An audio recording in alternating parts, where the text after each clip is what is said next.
9:30 starts.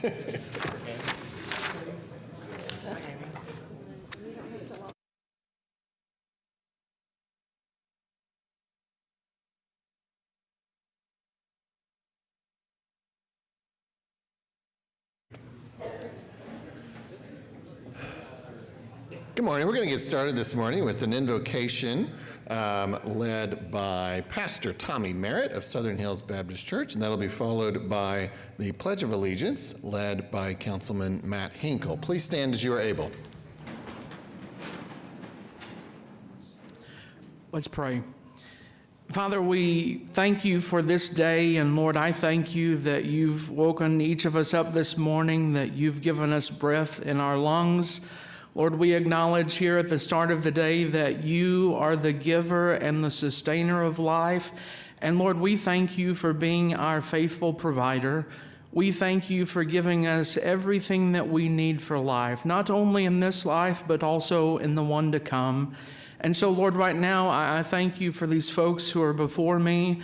I thank you for all of the ways that they serve our city. Lord, I pray that today you would give them wisdom, that, Lord, you would give them discernment, that you would guide their thoughts, that you would guide their conversations. Lord, I pray that you would help them to serve our city well. Lord, I pray your blessing on them as individuals. I pray your blessing on their families. Lord, I pray that you would strengthen their marriages. Lord, I pray that you would give their children good health. Lord, I pray that you would remind us today of all the ways that you love us and care for us. Lord, more than anything, we pray that you would help us to understand that you really do love us, you really do care for us, and you really do desire to walk with us and talk with us. And so, Lord, we thank you for this day, and we pray all these things in Jesus' name. Amen. Please follow me in the pledge. I pledge allegiance to the flag of the United States of America and to the republic for which it stands, one nation, under God, indivisible, with liberty and justice for all.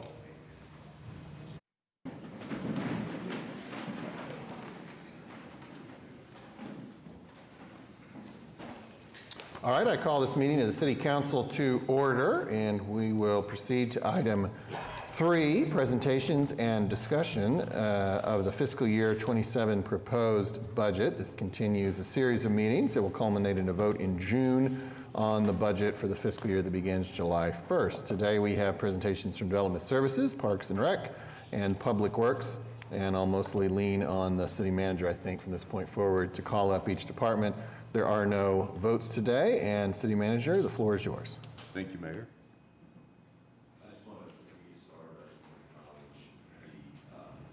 That are here today, but also all the departments that work on the budget. We have a process that we ask those that are in front of the budget to work on the ones that are in front of the services, the ones who are actually doing the services, to help prepare the budget and submit those. And the work that they do culminates into what we have in our budget. So I really appreciate that. Brock Rowe, our Development Services Director, will bring us the first presentation. As Mayor said, we'll have Parks and Recreation and Public Works, and then 2 weeks from today, we'll have our final budget hearing, and then the adoption is scheduled for June the 2nd. So I'll turn it over to Brock and let him present the Development Services budget.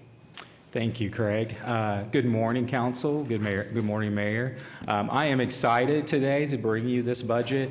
I get to talk about my favorite subject, which is Development Services. I do want to acknowledge all the staff that are here today. If you guys are a Development Services staff member, stand up and wave. I tried to pack it out. I really did. So we're going to talk about our development department budget. You can go ahead to the next slide, Tony. So I want to acknowledge my staff. I just did that, but I want to acknowledge some more staff. But before I do that, you can find our budget page is on C33 in the budget book. I want to acknowledge my administration staff. So I have Chris Moses here today. He's my assistant director. I have Carol Reed, which is my administrative manager. And then I have Tony Mitchell, who's my management specialist, who's behind the computer here. And we also want to acknowledge our budget staff that helped us do our budget and the hard work that they put into it. We really appreciate all they do. So our city, our community, our future. I kind of wanted to give you kind of a background of what we do in development services. Not really a mission statement, but what we do. We protect what matters today and we build for tomorrow by advancing public safety, responsible development, and compassionate animal welfare with operational excellence, integrity, and steadfast commitment to our community. And to remind you how big Oklahoma City is, we are 620 square miles and counting. We have 712,000 people in our city, and we can fit 7 major cities in our Oklahoma city limits. I know the mayor talks about that a lot. So what do we do in development services? So we have 4 divisions in development services. One division is our development center, who has 87 staff members, and they provide permitting, plan review, business licensing, and inspections to keep the city safe in occupiable buildings. We also have code enforcement, which has 37 staff members who promote code compliance in neighborhoods.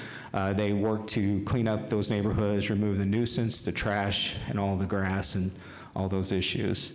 We also have an administration division, which is where we lead and we try to make sure our staff have everything they need. And then we also have animal welfare, which has 61 staff members. And animal welfare goes out and protects citizens from angry, dangerous dogs and cats and whatever else may be angry out there. And then they also take care of cats and dogs and other animals in the shelter and provide a humane life for them to get them adopted out into the general public. Each of these divisions are led by some great people. We have Johnny Sandoval. Let's stand up, Johnny. He is brand new, not brand new, he's been here about a month in his role. He actually worked in animal welfare before that, but he's a new addition as our animal welfare superintendent. And then we have Chris Smith, who is our code enforcement superintendent. Again, very new in that role, but he's been with the city for about 25 years. And then you also have Scott Wise, who's our development center manager. Scott's been in his role for a little bit longer than everybody else, but he's been in the city for 18 years, and he heads that division of development center. So our major budget changes for this year, we have about 4 of them, and I want to talk about those real quick. So our personnel cost adjustment is our salary, our merit, our retirement, all of those things that continuously rise. That's an additional $845,000. We are eliminating a position, and this position was vacant when Chris Smith moved up to his position. Historically, code enforcement really focuses on specialized ideas of, one group will do the vacant properties, one will do the dangerous buildings, one will do the grass and the overgrowth. But what we've done is we've actually leaned that out and we've changed that process to improve it to where all of our inspectors are going to be doing all of those things. And we really didn't need a 3rd chief code inspector to accomplish that. So we thought that's a good opportunity to remove that position and really lean out and make some process improvements. We are also adding 2 elevator inspectors. Now we are adding these, and they are actually self-funded by the inspections they do. Currently, we do about 45% of the annual inspections for the city for elevators, and we felt like we needed to do better than that. So we added these 2 elevator inspectors to address those issues. We also eliminated 2 code inspector positions, and these have been vacant the entire year of last year, our last fiscal year. Not because of the lack of trying to get people for those positions, but it was more just an efficiency thing where we were able to maintain what we needed to do, our status quo for what we're doing currently in the city.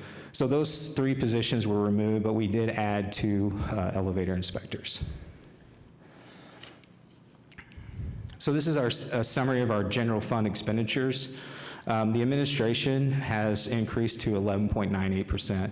Now that is mainly due to all of our added costs that we have to do with our IT, all of our software programs, the different other things that we pay for, and that comes out of the administration budget. Animal welfare increased 5.68%, and most of that increase is due to staffing, salary increases and things like that. Code enforcement, you do see that decrease because of those 3 positions we eliminated. And then in the development center, you see a 4.52% increase, which again is going to be those staffing and the salary increases and things like that. So we're going to start with our first division here. They're in alphabetical order. There's not like I have a favorite. I love all of them, but animal welfare is our first one we're going to talk about. That picture there you see is actually Shaylee Epps, who was Employee of the Month and also City's Best. She actually went out of her way to help try to save someone's life, and I just want to put that picture on there because that's the very best, you know. So last year, in calendar year 2025, we received 40,375 service calls. We completed 29,878. So you look at that and it's like, wait a minute, there's a whole bunch of calls there that were not answered. Well, what we found is that people actually call 4 or 5 times about something before we can get out there to get it taken care of. So that's that discrepancy there. We are completing all of those calls. We've cared for 16,466 animals. That's a tremendous amount of animals when our capacity level is 297 for dogs and cats. Cats is a little bit more than that, but if you think about that, that's a lot of animals coming through the animal shelter. We sterilized 4,872. And just to remind you that the animals coming out, we have to sterilize them in order for them to go back into the general public. And then we saved 13,486 of those animals that we cared for. And we received 7,730 volunteer hours, which we can't operate animal welfare without our volunteers. So we truly appreciate our volunteers and all the hard work they do. They really do change the aspect of the humanity side for all the animals that come into our care. I do want to point out in that top left corner, that is our new logo that we're going to have for Oklahoma City Animal Welfare. It was a kind of a shift, and since we're going to be moving into a new shelter, which I have a slide on that here in a minute, but we wanted to kind of get a fresh look at everything, so that's kind of what's going to happen with that logo. But let's talk about dog capacity comparison. This has been really a big thing on my heart since I've been here about how we actually take care of our animals in our shelter. In the past, we would run anywhere from 150 to 135% in capacity levels. We would be doubling up animals in cages. We'd have a lot of issues with that. And so we made a change in what we were doing. We actually slowed down our capacity levels by really managing what was coming in and how we could take care of that animal. So in 2025, you see that it went down to 99%, and as of today, we are at 88% of our total capacity. So that's a wonderful sign that we're moving in the right direction. You can also look at our live release rate. Now, our live release rate has always been 90% for our live release rate. We want to have that 90%. That is the standard across the nation to be considered a no-kill shelter. And so we have, over the last 3 years, we have increased. Today, we are at 84% year to date. I contribute that to the hard work of all of our staff, really going out of their way to find homes for all the dogs and cats that come into our shelter. That's a testament to them and their hard work. So field services is one that we've been really working hard on. This has been done through looking at ways to become more efficient, ways to really utilize our staff in different ways to make sure they have what they need and they're able to get towards those calls. So our priority 1 calls, which is our highest priority, those are if a human interaction happens where it's immediate threat to a human life or a human endangerment. Those went from 2 days and 19 hours and 33 minutes in 2024 down to 8 hours. Now, keep in mind, our staff work 10-hour days, so they're getting to those within that day.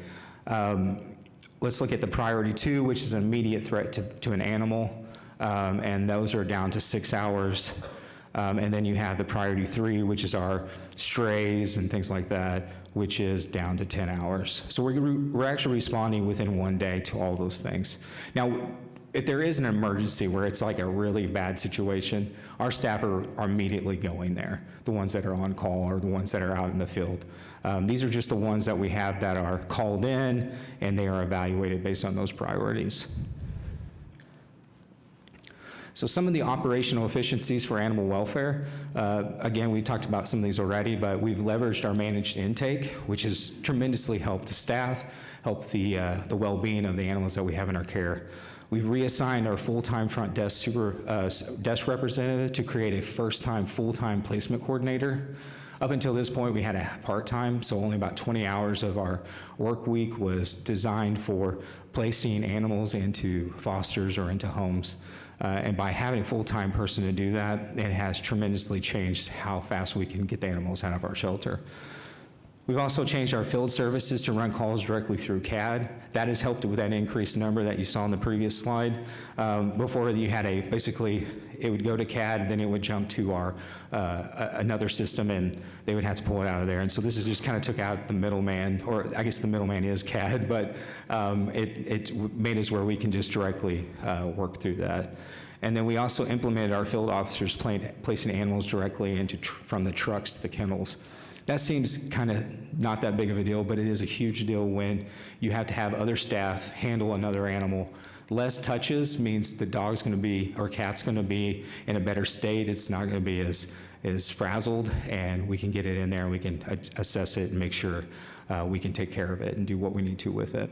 So those are some of the things. I do want to point out the Fast and the Furious. That's the shelter. It has a really cool car out in front of it. We have a car show pet food bank, and so that pet food bank, I do want to clarify, is not food for the shelter animals. It's for the community, so that the community can come and pick up dog food if they need it. Our goal is always to help people try their best to keep their animals in their home and not bring them to the shelter. And so we have that pet food bank out there to do that. So we're really excited about that Fast and the Furious. Furriest, it's not furious. So last year we did something really cool, and we were able to acquire 2 microchip scanners. And what those do is those scan the microchips in the dogs. And what that has done is allows people to scan those and maybe find where those dogs live instead of them coming to the shelter. And so we have 2 of those currently at 2 different fire stations. We really teamed up with the fire department with this, and the fire department was a great partner in this. And with our One City, One Team, it's always a awesome thing to work with another department to make things happen.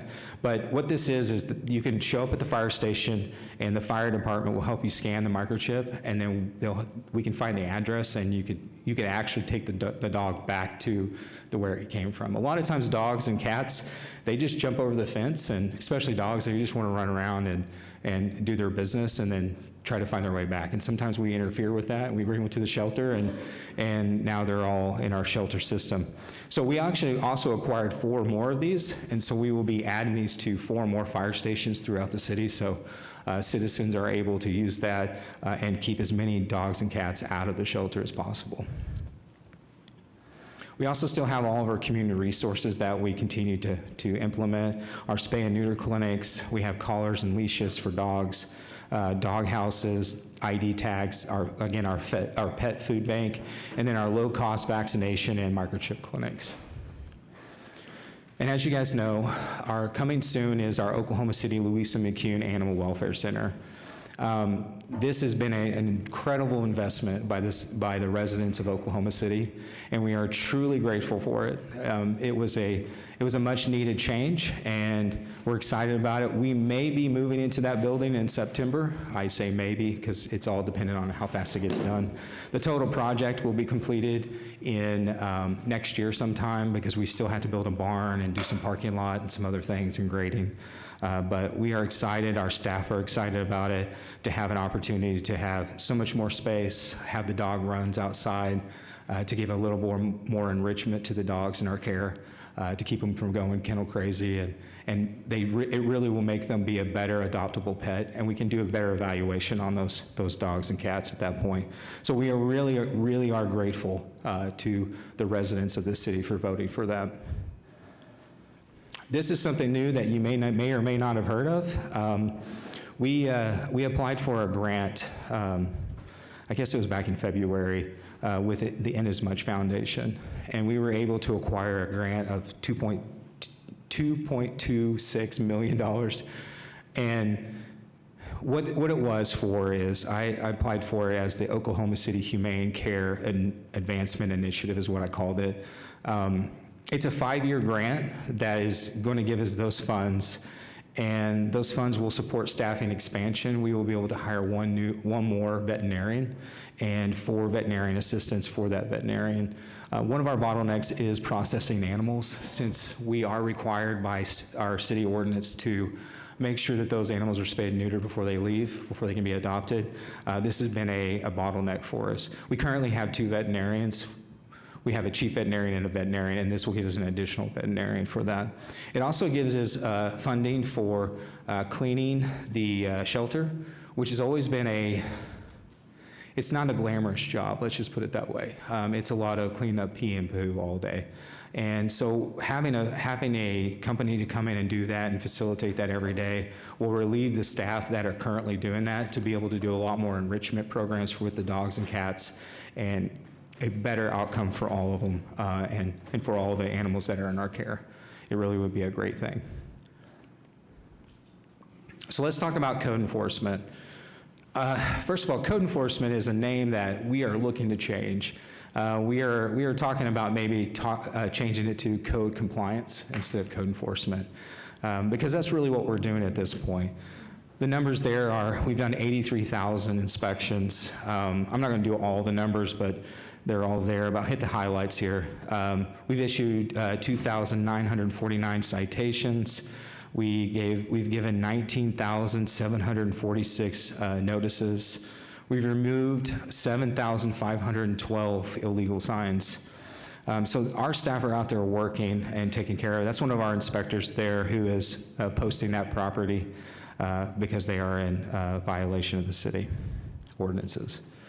So we are required, we are not required, we have set a goal of 4 days to get to those complaint-based inspections. So currently how it works is a citizen will call into our action center and they will create a case for us, and we will try to get there within 4 days. As you can see over the years, it's just kind of ebb and flows. It goes up and down. We are at 90% in fiscal year 23. Last year we were at 82%. Today we are at 86%. So we're having upward movement on that. I do want to point out this slide because it's really important. Staff has worked really hard to make this happen. And it has to do with the way we've changed our mindset on how we approach our citizens and our residents of this city. We in the past have been very enforcement. We have just, there was no gray area. We moved along with the process that we had, and we continued down that. We started changing that, and we've been maintaining a better relationship with our citizens and our residents. And what that has done is caused this higher performance. It's caused this change in how people are abating the issue themselves, which is definitely contributed to our staff working with them, giving them more time, trying to help them find resources for them. We need more resources for people out in our community. We really changed our mindset on that the resident that we have is not a criminal. They've done nothing wrong. The only thing most people have that they've done wrong, or it's not really wrong, is that they're in need. And a lot of times people don't have the resources to fix the issues that they have. And so I've really preached that to our staff, that they're not criminals, they're just people in need, and we need to find a way to help them. And so that number has increased to 86% because our staff has went out and worked that approach and really helped people abate the issues for themselves without the city intervention. I mean, I don't know if you know this, but to have the city mow your yard one time, it's $450 on just an average lot, plus the administrative fees. That's a lot. It was not designed to be, it was designed to be punitive because it is we don't want to be the city's mowing service. But we try our very best not to do that, and we want to work with them. So I've been talking about this Mayberry approach, where a lot of neighbors can help each other. neighbors need to get out there and help each other to mow their yards. They know what's going on in most situations. So working with them and our staff working with them has really increased this number to 86%. And we're really excited about that because before we were at 79%. So operational efficiencies is we've advanced lean implementation to streamline our workflows and reduce delays and eliminate the waste in our performance. We've standardized our field operations. We've been really working on our SOPs and making sure they were where they need to be, and our turnaround times for accountability, make sure that all of our inspectors are looking at things the same way. We're still working on that. That's an ongoing process that will continue, probably perpetual forever. It's something that we always look at. And then our community-centered enforcement model. That's what I was just talking about, how we are really looking at that. And that's where that idea of changing the name from code enforcement to code compliance comes in. Because I think that's what we are. We're code compliance inspectors, not code enforcement officers. So these are some of the examples of things that have been abated. You can see this first picture is of a house that was burnt out, and that's a very dangerous situation in any neighborhood when you have a burnt out house or a built out structure. Our residents have children that can play in it, and we want to make sure that that's taken care of. So that's the after is just the vacant lot with the grass and seed. You also have the nuisance cleanup abatement, which is a bunch of trash and garbage that you can see. Not a good situation for for anything. So we go in and we have it cleaned up. And then this is also a securing of a property. Again, an unsecured property can be a very dangerous thing for small children, even just for our regular residents. You can have a lot of issues happening there. So we go in and we put some plywood up and closed up that door on that garage. And I believe that the door to the front of the house was also secured. So those are things that we do in code compliance, as I like to say. So let's talk about the development center. Excuse me, I was getting dry mouth there. So the development center has completed 126,596 inspections. We have reviewed 2,464 commercial plans and over 5,400 residential plans. We've issued 62,000 permits and 11,000 business licenses. That's a picture of one of our elevator inspectors there. He's actually doing an inspection on that elevator. That's a newer elevator. And so those inspections, those field inspections are what keeps the city safe and keeps these buildings to be able to be occupied by our residents. So our one-day inspection completion rate by trade, this is something that I've been really working hard on with staff to try to make this better across all performance levels. So in building, it's at 90%, mechanical's at 97%, 87% on plumbing, and 92% on electrical. There was a time when I first started that we were 18 days out on electrical inspections. So go ahead, next slide. As you can see that we have been working on that by using lean principles and trying to make our processes better. We've hit 92% one-day inspection completion rates. That's phenomenal. I don't know if you know this, but that's phenomenal for a city our size. If you go to other cities that are in our bracket of the top 20, most of their inspection days are months to 6 months, many days out on their inspections. We take pride in this, that we can get to your inspection usually within 1 day. That's a big deal to the development community. That's a big deal because 1 day can cost you $1 million. And so we don't want to be the holdup of that. So we've been working really hard on that to make those inspections more efficient. One of the ways we did that is we really looked at the inspections we were doing and said, do we really need to do that inspection? Is it a life safety inspection? Is it an inspection that we can do with another inspection?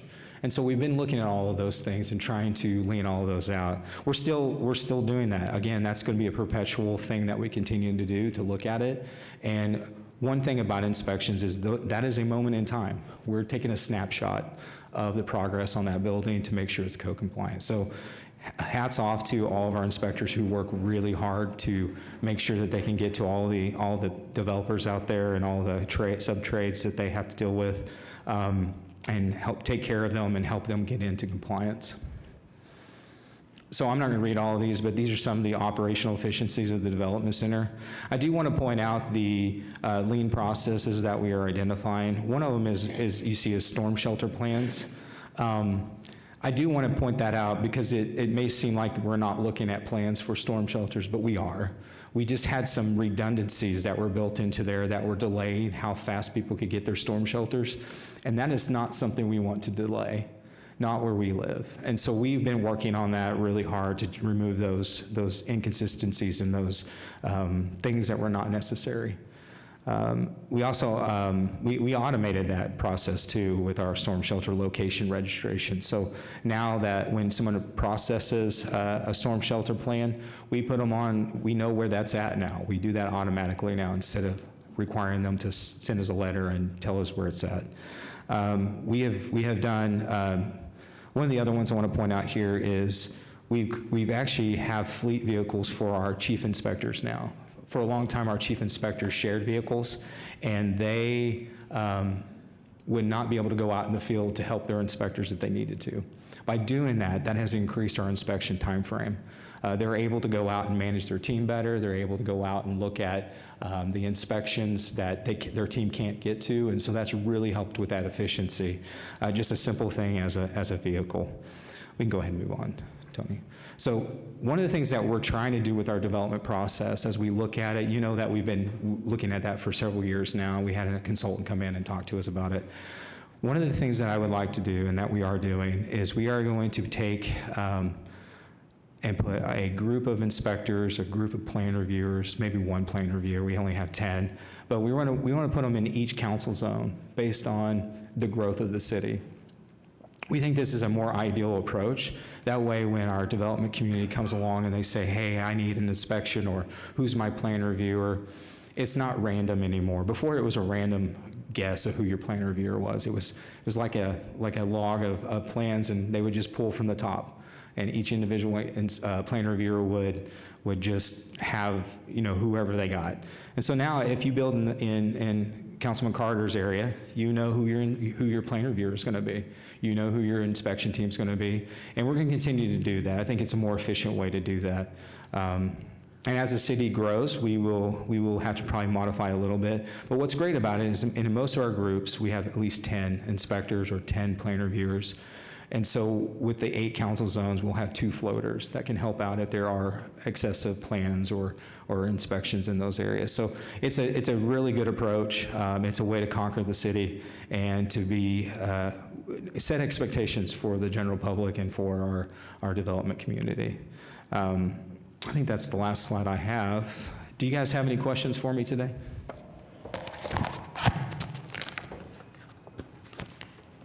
Yes, thank you so much. I do have a few questions. I really appreciate the presentation and kind of the comprehensive overview of kind of all of these efficiencies you all have been putting into place. And I think similarly to what I said with transit, I feel like you all are a department that often is trying to figure out how to do the most with very limited resources. And so part of me is curious because, hearing you say that some people, and can we maybe even go back a few slides to the animal welfare? Because this is a issue that I know I get a lot of calls about when I'm out at meetings or events. I hear, about, people frustrated that they've called about a hazardous dog, a dangerous animal sort of thing, and they're not getting a response as timely. Can you, the slide that has the call response time, I think it was one more, there we go. And so it's nice to see that you all have done some things, like you said, kind of some of those efficiencies to try to bring those times down. But, in my perspective, especially with a city our size, there's only so much efficiency you can do before you just really need more people to respond. Right. That it's amazing that you all have been able to bring some of these response times down so much. But I guess I'm really just curious to hear what staffing level do you think it would take to get to the more ideal response times of like, if it's a priority one, people are coming within 5 to 10 minutes? Or even honestly, I think one of the calls I get the most that I hear a lot of frustration about is something that maybe seems lower priority, like a loose dog, but maybe could escalate into, people aren't sure if it's maybe aggressive, or they're just worried for its safety of wandering around in a neighborhood. So even call responses like that being, especially because the thing that I hear is like, oh, well, they showed up and then the dog was gone, or so I guess I'm just curious to hear like what staffing level do you think it would take to get those call responses to something that felt more immediate to to quick, not kind of like a business day. Yeah, well, I would like to point out too that this is not a work day hours. This is 24 hours Okay. a day. So the calls could come in at midnight. Gotcha. And then we don't get it until 8 a.m. So you're looking at the time frame of that. Gotcha. So that's part of the numbers there. Okay. So keep that in mind. Our staff, we've had some staff that have been injured and things like that. And so we've been working through that to be able to help them get back out on the road to do that. Currently, we have 15 animal welfare officers that are out there working right now. I would have to go back and look and see how that would play out if we did have more staff. Again, I do want to stress that, you're looking at whenever those calls came in, that's how long it took us to get to it. Starts. So that's a variable that's not really Sure. shown in the slide. But I would always take more resources, absolutely. But we would have to get back, I'd have to get with Johnny, and we'd have to figure out what that would look like if we were, responding immediately, like if we had people working 24/7. That's what it would take, something Yeah. like that. To be able to get those numbers down to 1 hour, 2 hours, Right. in that aspect. A lot of bites happen, after 5 o'clock. Sure. When people get home, they're out in the yard playing, things like that. Right. So that number, it's a 24-hour clock, so Gotcha. it's rolling that way. Yeah, I'd be curious to see that, because I do even think that, like, to your point about the hours of like, is it, that you do like different, could you have another shift of people that covered those times, right? That Yeah, to kind of that's- prioritize an area that maybe we're getting a lot of calls, but we're not able to respond because it's kind of outside those working hours that we currently have. I think that's kind of, again, because that's, I hear you when it's like people are calling 4 or 5 times, and so maybe that number of like, oh, it seems like we're not getting to a lot of calls, but that's also a frustration that I've heard Sure. is that people call Sure. and they don't feel like they're getting a follow-up, and recognizing that is also a difficult thing to do, right? Of like, maybe you all did respond, but didn't have the time to Right, call that right. resident back and say, hey, we responded and this is what the outcome was. And I with all I get emails too about issues and things that have already been resolved. Sure. Our staff's already been out there and taking care of it, and we get the email, the next day, Sure. or somebody sends an email immediately, and because they want response, and our staff get out there and take care of it. So I'm not trying to dismiss those by any Yeah. means. They're very important. But I would have to figure that out if, it was a 24-hour shift. We do have staff members that are on call for those emergency situations where, we had a horse on the loose. So we had emergency staff going out there and helping with that. We had I think there was a buffalo or a cow, I think it was. You guys on, like, remember the that? highway or And our something, staff yeah. were out there trying to help wrangle that. Sure. Those are those emergency situations I was talking about that are not really reflected in this slide. But I would have to get with Johnny and just talk about that and see what that would look like. Yeah, if you could provide that for us, I think that would be really Okay. helpful to see. And then my other question was about this grant. I think it's a slide or two ahead. Maybe more than that. Where was it? Maybe it's Yeah. after this one? Go back It one was slide. related to the veterinarian. Veterinarian. Okay. One more. Yeah, I don't remember where it was either. Maybe it was after the shelter, because I think it also Oh, the had- Inasmuch Foundation? Yes, the Inasmuch, yes, I can remember. So, I hear that this is 5 years, which is really lovely because that is seemingly a long amount of time, but also like 5 years goes fast. And so I'm just curious to hear what kind of the plan, because I hear that this staffing expansion would be hugely helpful, but kind of what is the plan for after that 5-year point to make Yeah. sure that we can keep up that level of staffing?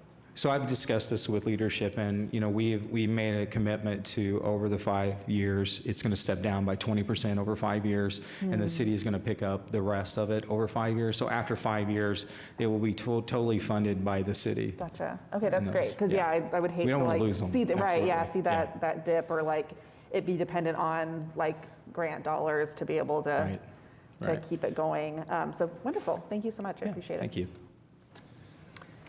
Thanks for your presentation and your work, and I share Councilor Hammond's sentiments in terms of just the gratitude. I think I have about 3 or 4 questions, and one of them is to kind of drill down a little bit more in something that Councilor Hammond asked. I seem to recall a couple years, maybe a year or so before you came into this role, I want to say it was your predecessor stood there and said that we would be heading in a direction where, at my request, a consultant to kind of do a bit of a staffing inventory assessment. Where are we with that? I did not know that. We have not done that. That is probably something we could look at doing. And you're talking about a staffing assessment on animal welfare? I am. Specifically? Well, now, I was going to get there in a second, but it's both. It's coded, well, not both. I understand there's different services here, Right. including development services. Right. But just sticking with animal welfare, yes, that was the request. And then I do have a similar request with code enforcement. But we'll start with animal welfare, one bite at a time, huh? Yeah, we could look into doing that. I was not aware of that in the aspect of it was a request from you. But yeah, we can do that. We can do an assessment of that.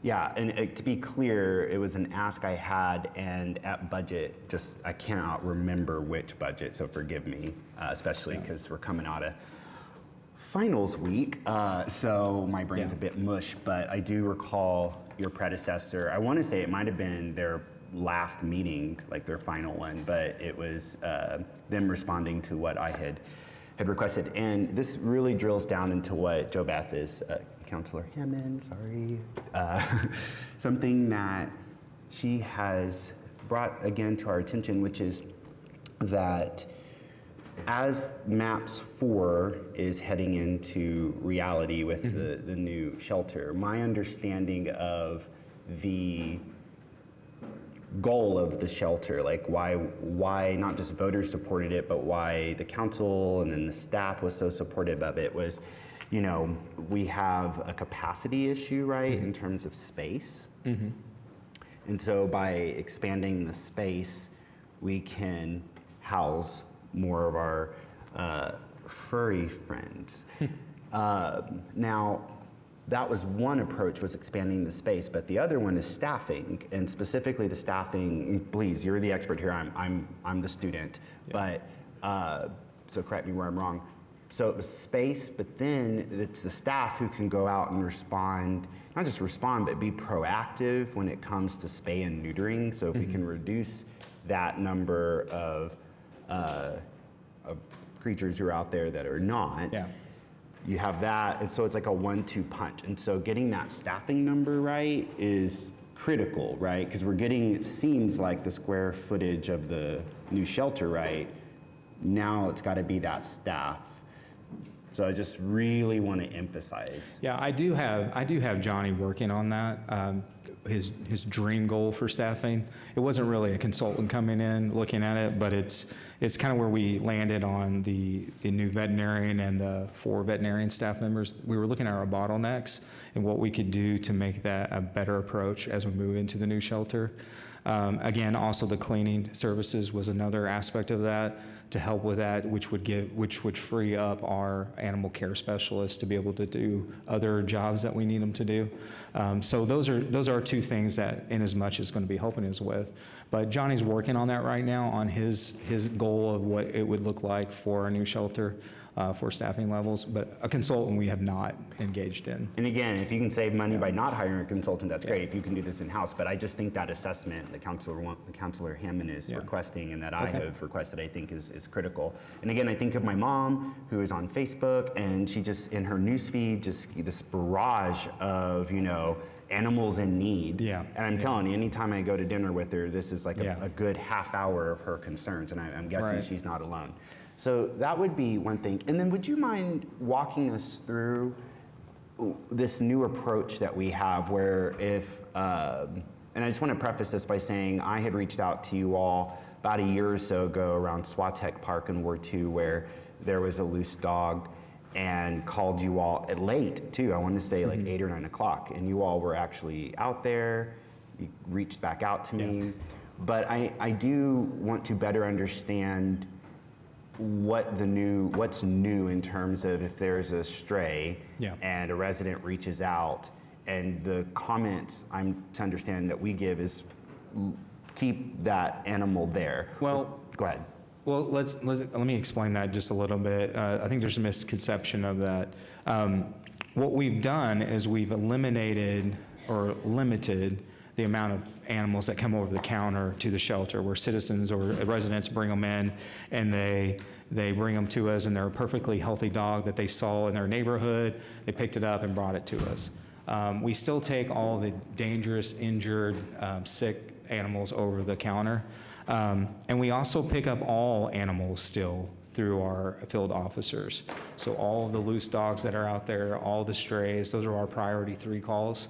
We still do all of that. But by limiting how many the residents brought in over the counter, the good citizen, good Samaritan bringing them in, we have really reduced our numbers on our capacity, where we could now single house animals and have the ability to have a better quality of life for the animals in our care.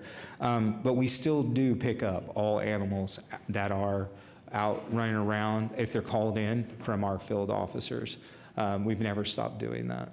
So in other words, if whenever someone reaches out to us and they see a stray dog or cat, we are spay and neutering. We're responding. Do we spay and neuter them when this happens? If we pick up the dog and we bring it to our shelter, in order for it to leave, we have to spay and neuter it. And so our veterinarian clinic is doing that. I think that answers your question, what you're asking. Yes. So what about the person who brings an animal to the shelter and we turn them away? Do we do the spay and neutering before we turn them away? We do not. In most cases, we don't have capacity for that. We are working on the animals that are in our care.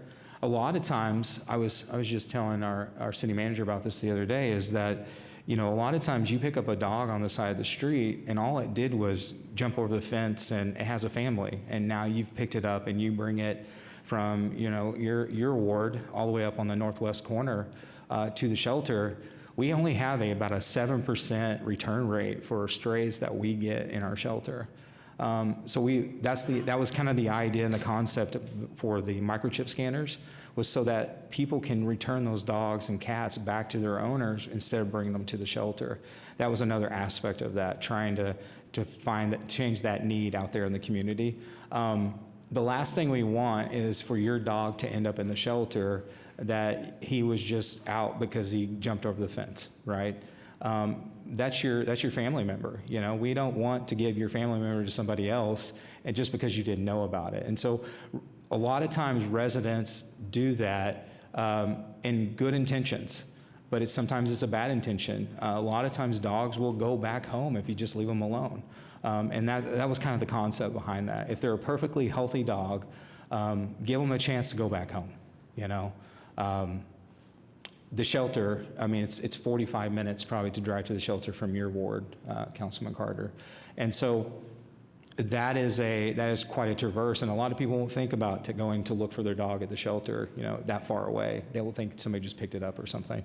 So that was kind of the idea behind that. And what that did is it reduced our intake. We were no longer at 150% capacity. We were able to get down into the 80s. And that was a wonderful sign. It was a wonderful relief to staff and everything. And so all we asked the community to do was to basically don't pick up dogs that are perfectly healthy. Call us. You can call us and report it. But we really feel like that the majority of the dogs that we get that are healthy, in good shape. I mean, we had one come to our shelter that had a jacket on, a red jacket, you know, with a little hoodie on it. And, you know, that was somebody's dog. And so we want to make sure that people keep their dogs. And the less dogs we bring into the shelter, the better chance that dog, if it's a healthy dog and it's not injured or sick, has to getting back to its home. Thanks for that walkthrough. And then, yes, City Manager, I have a very similar question in terms of what's the demand when it comes to code enforcement calls versus what, to Councilor Hammond's question, like what would I wouldn't say like a utopian ideal world, but what would an actual, like, you know, if we had what we needed, what would you need? For animal welfare? Nope, code For code enforcement. enforcement? Well, we'd have to look at Or that code too. compliance. Code compliance, that's right. We'd have to look at that as well. I mean, again, we would always take more resources. One of the things that we, with that, you know, I think a lot of it is education and really reaching out to our residents and saying, hey, you know, what you have is not in compliance. A lot of times you have someone who just doesn't know. They don't know that that's an issue. Mowing your yard, everybody knows that. But, you know, having too much stuff in your yard, those are the things that we see where it's more of an education thing. And once our staff go out there, that's why we have that high level of owner abatement. Because once staff go out there and they educate, that has tremendously changed that. I think that's probably a better approach even than just hiring more people and people to go out there and do that, is just to have more of an education program for the residents of our city to make sure that they understand what is co-compliance, what isn't, and how they can get there and how we can help them. We need to have a clearinghouse of different programs and different things that we can do to help our residents. It's again, most of the time it's people that are in need, and they just don't have the capacity to change it. In most cases, it's Bob or Sue. They had a medical emergency. They couldn't mow their yard, or, you know, Joe over there just got overwhelmed with too much stuff in his yard and he didn't know what to do with it. Didn't have the capacity to pick it up. You know, there's all kinds of things that we can do, and I think really looking at that aspect of it instead of looking at more people to, you know, have the club and beat you over the head, which is not what we're doing, but, you know, that's the kind of the aspect of it. If we can educate people more and really help them, I think that's a better approach. But we will definitely look and see how that would work, and that might be some other idea of staffing that could do something like that. Well, and I appreciate that approach, and yeah, I do think having the staff to be able to get out there to help, you know, again, bring people into compliance, bring them into that awareness, that education, I think is important. Finally, and I'm not really sure if this is for you or for City Manager, but, you know, someone came up to me recently. I was having coffee in the ward, and they asked me, when it comes to abandoned properties, how, not just abandoned properties, but like, if someone has, you know, a piece of property, maybe they had an old burned down structure, now it's gone. Mm-hmm. Maybe they've had a dilapidated structure. I've seen other cities, and I believe the economist Adam Smith even talked about this, but like a land value tax. Like, I just think it's wild that there are people who, and again, private property, I get it, but I do think it's wild that somehow people are able to own a piece of land and let it fall into such disrepair, as you mentioned, where children can get into all kinds of dangerous situations. I mean, not just children, but you're talking rodents, et cetera. And often, maybe too often, someone is sitting on that land for no other reason than it's going to appreciate, they believe. And the longer they sit on it and the more it appreciates, someone's gonna come buy that from them. And meanwhile, the neighborhood and the community suffers. It might even be bringing down the value of someone's home or their business. And again, I cannot stress enough the safety, whether it's public health or it's, you know, potential crimes that might occur. And I'm just curious, why have we, I mean, I guess I understand why we haven't done it, because someone's gonna start, you know, no, you can't do that to me. But the neighbors, when I hear from them, they're like, well, what are they doing to us, like, as a neighborhood, as a city? Yeah, I mean, right now, I'd say our perspective right now is that we use our code enforcement approach, that if it really is a property that's in disrepair, that we're going out there and citing them, and then if they aren't repairing it, we're taking care of it, and then we're charging them for that service. So to try to at least keep it, I mean, as much of a motivation as we can provide, then we're trying to keep that in a place where, whether it's mowing, debris, or maintenance on the property or securing the property, trying to make sure that we're staying on top of that to ensure it doesn't become too much of a blight in the area. We haven't really explored looking at a tax of any kind, or I think it's a legal question I'd probably have to get through as well in terms of what we can do. You know, I think probably we'd lean more towards fees as opposed to a tax for the property, but I think it's you know, we can look to see what other options we would have. We have explored, I can't remember if we're doing anything with it right now, but like where there's frequent fire and police calls that go out to a site because that site is a problem. Like we've had fires set and things like that where we're charging for those services. We've explored that as well. So it's more, we would probably look at it more from a fee perspective of what is it costing the city? What are we having to do in terms of our responses? And that becoming a motivator, because ultimately if you don't pay those fees, then, you know, when we're mowing it or we're boarding it up or whatever it is, then that goes as a lien against your property. And so now it starts to impede the ability to sell that property if that's really why you're holding on to it. So that's been our motivator that we've provided so far.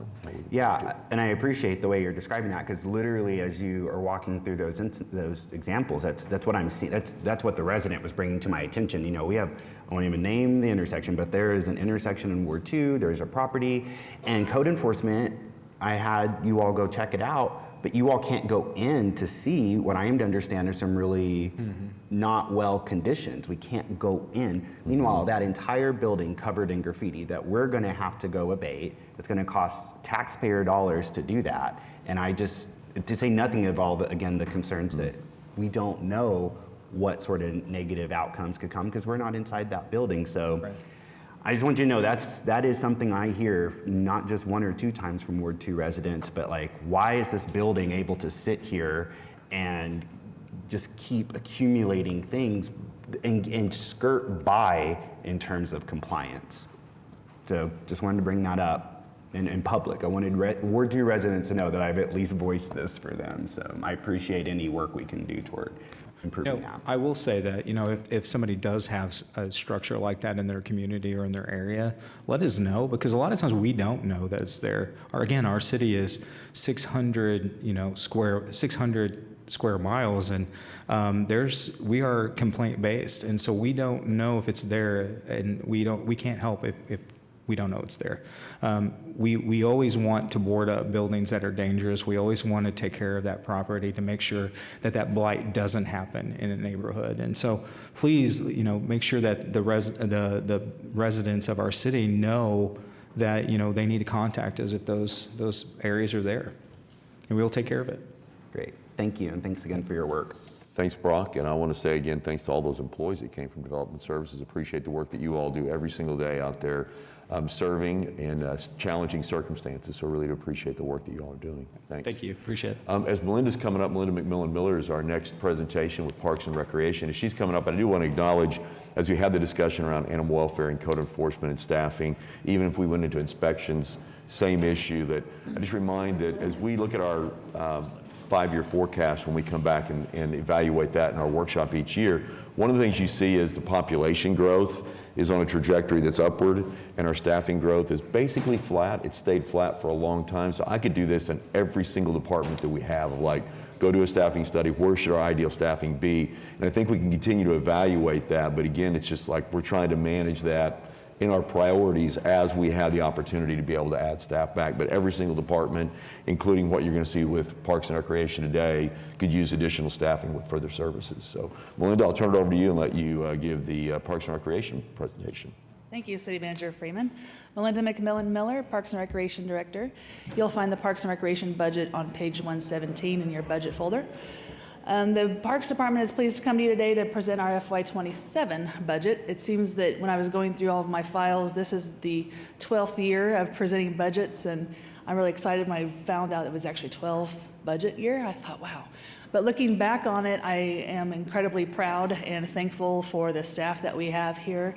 Scott Fairman's in the audience with me behind me as our assistant director, and Mike Smith, of course, as our business manager. Lisa Hubble as our recreation manager, Jacob Webb as our grounds manager, and all of their teams that help keep our parks and recreation facilities and programs running and smoothly. And not to mention kind of the silent warriors is our administration team that not only did Carrie Jacobs and Kara help create this presentation today. I couldn't thank them enough for their professionalism, but all of our behind-the-scenes admin team are just super supportive of helping us keep this moving forward. So, thank you. We'll jump right into the 27 proposed budget. The budget numbers you'll see there's a big goose egg right next to natural resources. Do not panic, do not be alarmed. What happened in our natural resources team is that Scott Copeland, many of you know, retired. And so we had this opportunity to really analyze our overall structure within our department and decided to take the Natural Resources Division and split it into two and move those people and those funding allocations into the Recreation and Wellness Division as well as the Grounds Administration Division. So that didn't go away, don't panic, but it did get reallocated to two different structures.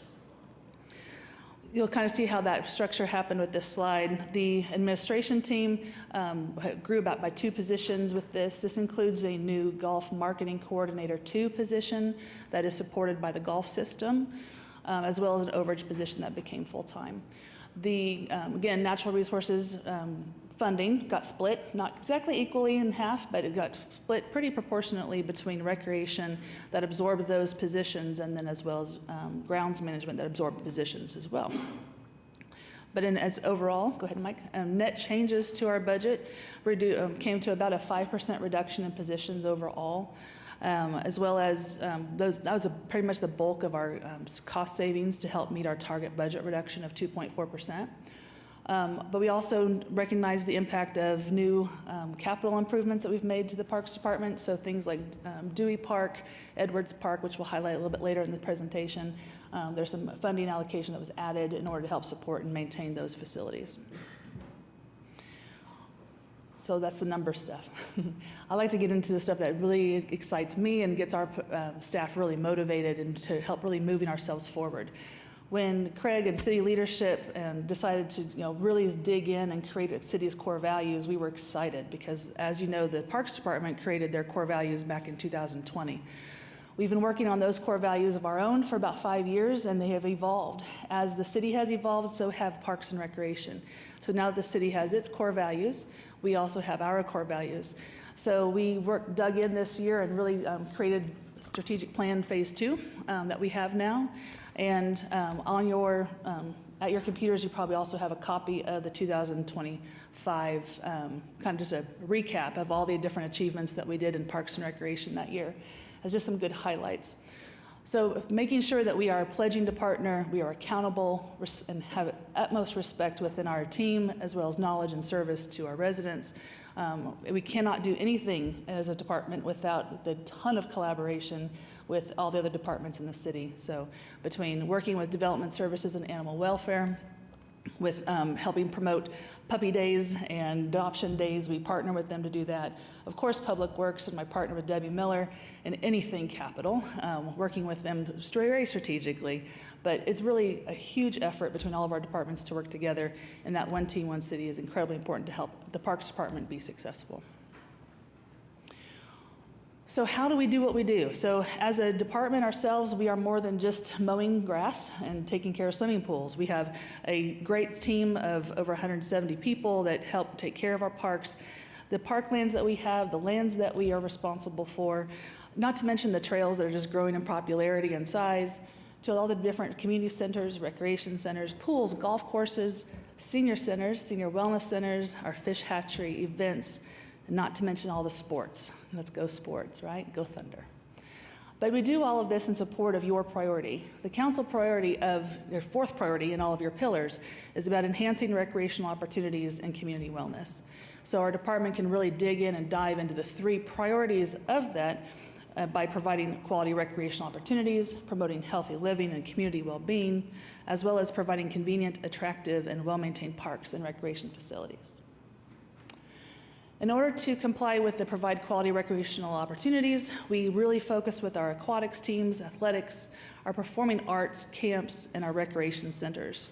This is a way that the community can really get out with residents and meet neighbors or to learn how to swim, building stronger neighborhoods, as well as just building a stronger fabric across our entire city.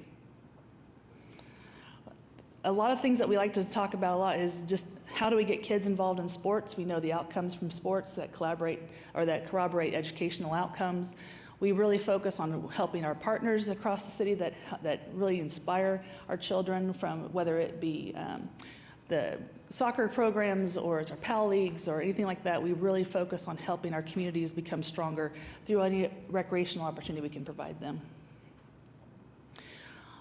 A healthy city is a strong city. So we help with healthy living opportunities for all the community to be able to get out into the community and enjoy things like beautiful parks, doing landscape management to help make sure things are enhanced and beautiful, so that when either our company comes to town to visit you, whether it's your parents or your grandparents, aunts, uncles, they come and they can see a reflection of the dynamic city that we have through beautiful landscapes, through Big Town Canal, First Americans Museum. Not only to mention that, but fishing is one of the most popular recreational sports, and it's a very low entry or low barrier sport to participate in. And we get kids involved very soon.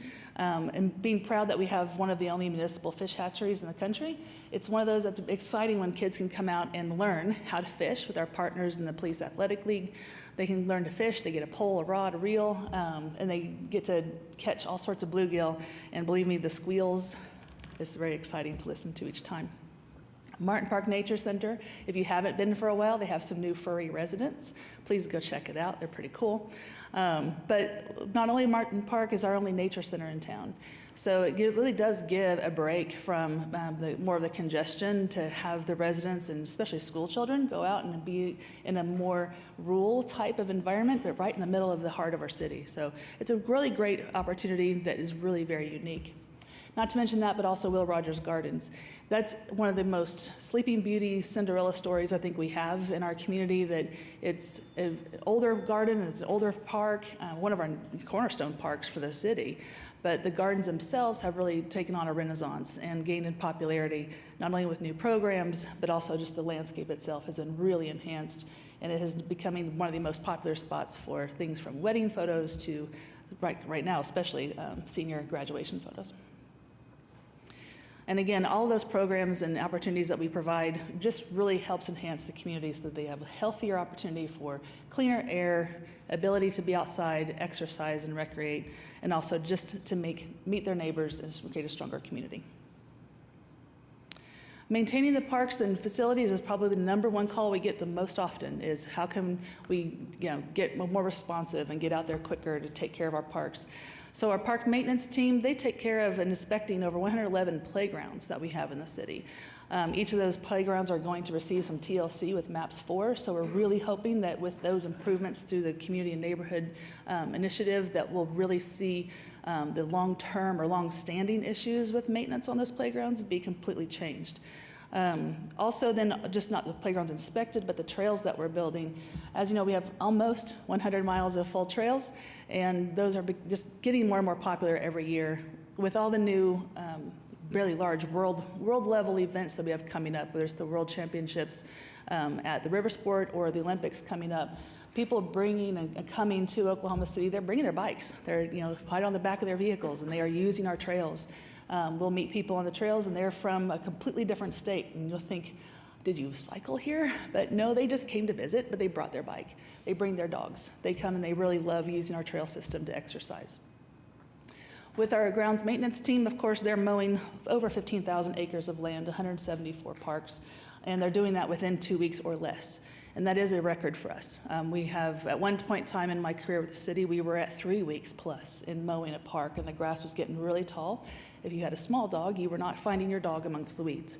So now we are at 2 weeks. We're actually, in some of the days, we are getting down to like 10 days. So it really is getting much more frequent in our mowing rotations. We're very proud of that. And that's really due to the leadership of the team that can really find those efficiencies and really dive in and motivate our team to work extremely hard. And those well-maintained parks is not just about taking care of the playgrounds. It's also replacing bridges. It's replacing, going out and doing that snow removal when it does snow downtown for our city.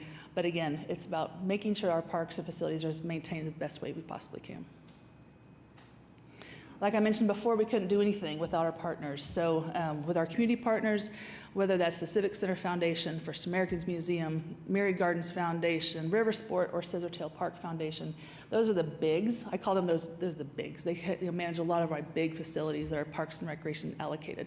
But we have so many partners that are maybe smaller in size, but just as mighty. When we have our civic foundations working with the MAPS 3 service providers, whether that's the YMCA, Boys and Girls Club, with the youth centers, we really could not do anything without having our neighborhood groups.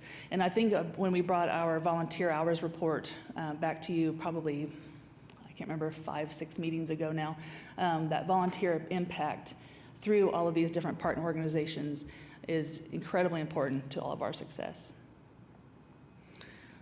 So like I mentioned, the back of house that we don't get to sing about as often is just department operations. So when we're not physically outside mowing or we are taking care of kids in different summer camps, we're doing all the back of house management. So with our contracts, I think the other day I looked at the number of contracts that we actually have with different entities doing all sorts of various things. We have over 155 contracts. So just imagine that. That relates back into those partners. So managing those relationships and ensuring that we have a great quality product for them to use and to help our residents is very important. So all the facilities, just the budgeting, the financial management, as well as HR, but then our commissions. We have a great volunteer group of commissioners from our 5 different commissions and trusts. All of them are very integral to helping lead and guide and provide insight, but also a strategic connection back into the residents. So we hear from them directly on what issues they see or are experiencing. So pivoting slightly, then I want to kind of highlight some of the capital improvements that we completed in 2025. So Dewey Park is also, I think, a Cinderella story. You know, we had the school district had a building there, Dewey Elementary School, that had not been used as a school for quite many years and had just been sitting there. So it was a great opportunity for us to purchase the property and repurpose it into a neighborhood park. And I can tell you that every time we're there, the neighborhood will come out. The neighbors come out in force and tell us how excited they are about having their park. And there's always the sound of laughing children on the playground. They are extremely happy with the park. And it's just a great Cinderella story of how we can really turn a property that is not being used at its capacity to a full capacity and really make a big impact in the community. Wiley Post Park is just about to open its gates here in I think really by the end of June, we'll have it open. I was just by there yesterday, but having 2 new play areas to really help enhance the riverfront, as well as then, of course, the USS Oklahoma City will come soon. It'll start construction this year, and it'll be complete in about 12 to 18 months, and that whole north shore of Wiley Post Park will be completed. And Edwards Park, so Edwards Park used to have 3 football fields that were semi-lighted, semi had benches to sit at, semi had some security. Now it's 4 full regulation football fields. It is all lighted, it's all irrigated. That's part of our budget request this year, was to help maintain that facility with a little bit higher water cost. It's going to have some fertilizer, it's going to have some overseeding to do, but to really create this as a Tier 1 athletic facility on the east side of our city. So we're excited to be able to have football being played back in Edwards Park this fall. Looking forward into FY27, we're really excited to be completing the early wine golf course at the Turn Grill. That is just going to be wrapping up here probably by September. We'll have that fully open and operational. This is the first of its kind in our golf system. It was really important that when we built the covered driving range, hitting bays, that we had some type of service there to also provide not only the golfers as they make the turn at the 9, but also to provide food and beverage service and restroom service. So if the golf clubhouse has an alternative golf activity happening, like a rental or an anniversary party or something like that going on inside the building, and the ballroom is taken up in time and space, the golf driving range can be fully open and operational and has its own food and beverage service or restrooms. Conversely, if the clubhouse is closed for the night, or it's in the middle of January, for example, and the clubhouse closes at 6 o'clock because it's dark, you can't golf any longer, the driving range is open because it's fully lit. So the driving range can stay open, continuing to provide a service to the residents until 11 o'clock in the evening. Lake Hefner Clubhouse, you guys saw us kind of complete the phase 1 ribbon cutting not too long ago. It was an exciting event and has been extremely well received by the community, but phase 2 begins in 2026, this fall. We cannot wait to get that second half of the building completed so that we can again keep hosting large public events on the north side of the city. And then personally, if you talk to any of my staff, we are really looking forward to getting our East Maintenance Facility created. Again, this is the 25 GO bond that will be able to consolidate 6 different maintenance locations into one. So where we have some of our staff that are operating out of facilities that literally have a hole in the ceiling and a raccoon living in the attic, we will be able to get them all consolidated into one spot, which just increases overall collaboration among team members, but also really increases our efficiencies. So we're really excited about getting that facility scoped at this point in time. The staff are engaged in that process to help them create their own really safe, unique, and special place for them to come to work every day. And with that, I thank you for your attention, and I'm happy to answer any questions if you have them. Yeah, thanks for your presentation and of course your work. It was great seeing you at the ribbon cutting for the golf recreation center, the clubhouse. Someone called me yesterday requesting an update about the Deep Fork Trail, and I just thought I would ask in public, where are we at with, you mentioned we still have some trails to complete. Yes, that's the last 2 little bits that we've got to complete, and it's a very much on high of mind for everybody. Again, through collaboration with Public Works, with Debbie Miller, we are working on getting the last report finished. So the report for the reroute of the trail pathway, we've gotten the initial engineering report back, and we're analyzing that with them now. I actually have a meeting about Deep Fork tomorrow to talk with the consultants about some questions that we have that are outstanding. So between and reviewing back through their current report and then working with Public Works, we're hoping to be able to get that under construction at the end of this year, first of next year. But we'll be doing some public meetings coming up, and with Park Commission as well, to get the public updated on those outcomes. We're really just waiting for the preliminary report to be finished. Okay, do we have any sense of a timeline of when we would receive that report and when those public conversations would begin? I might have to ask my friend, Debbie Miller. So, yeah, we'll get that information for you, yeah. Okay. 'Cause I'm just not sure, that's kind of that's that quasi relationship where I have my Public Works colleagues help me with all those things. They manage that process. Yeah, like I said, there was literally a call to our office yesterday, and so I reached out. We are all anxious, believe me, we are all anxious. Cool, thank you, and thanks again for your work. Yes, thank you. Any other questions? Yeah, I just want to mention the ribbon cutting for the Lake Hefner Clubhouse for golf. What a wonderful event. I was impressed with James' knowledge on Perry Maxwell, the architect on the North Course. But we enjoyed it so much, we went to dinner there that night. And the reason I bring it up is if people have not been to Maxwell's, the restaurant that's upstairs, it is a great place to go. The view's incredible. You look out over the golf course and out over the lake. You guys did a tremendous job on that, and I just want to thank you for it. Thank you very much. And I'm doing a shameless plug that we're starting dinner service in June. Just a shameless plug there. It's a special place. Thank you. Thanks, Melinda. Thank you to you and your team and all that they manage. Are there residents that signed up? We do have some residents who specifically signed up for Parks and Rec, and so we might go ahead and let them speak so they can be on with their day. I think there's some others who've signed up more generally about the budget. Okay, so we'll start with Christine Otisiak.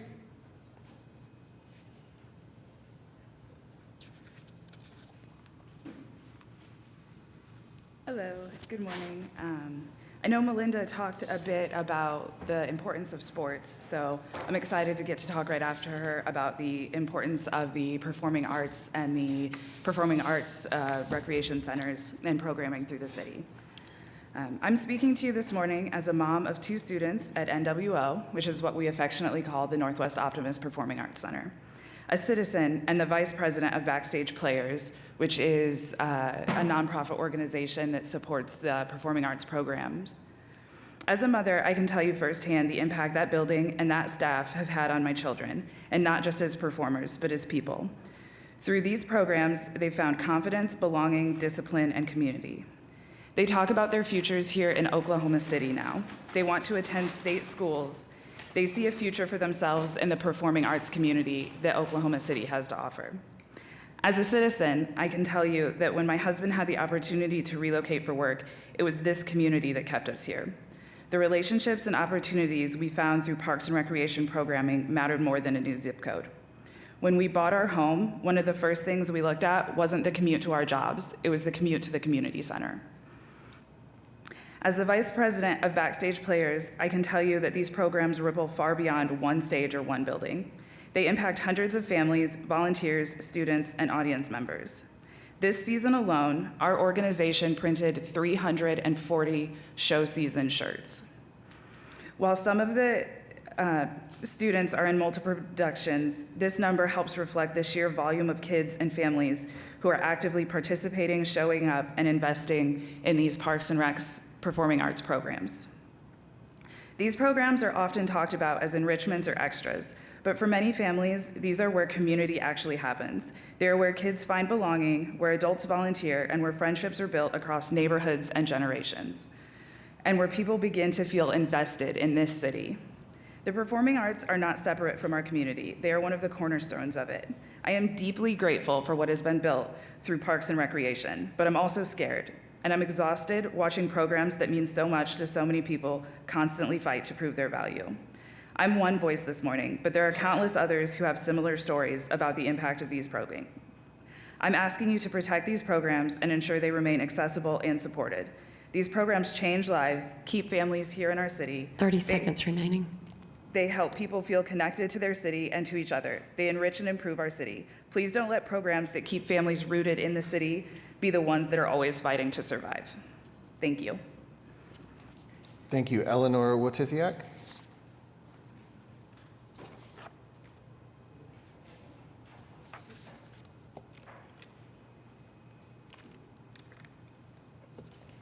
Northwest Optimist Performing Arts Center in Oklahoma City may look like just another building from the outside, but to me, it is so much more.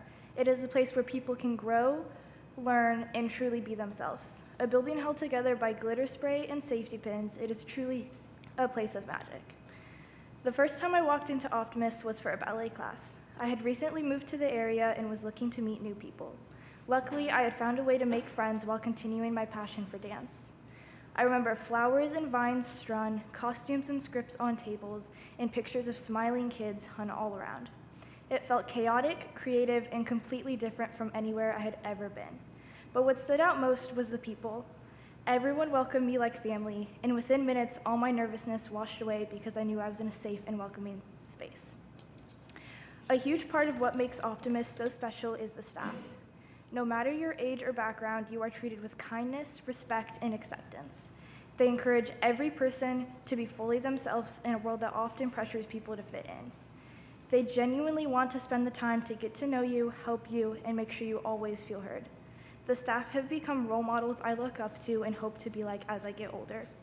If it were not for Northwest Optimist staff, Optimist would not be as amazing as a place. Although I have not spent my whole life at Optimist, it has been one of the most impactful places I have ever been. It has given me friendship, confidence, creativity, and excitement for life that I hadn't felt before. My passion is dance, and thanks to Optimist, my dance network and future is here in Oklahoma City. I'm here today to ask you to ensure other kids get the same opportunity and experience. Please protect the Parks and Rec programming, Northwest Optimist, and the staff that make it all come to life. Thank you. Thank you. Andrea Marr.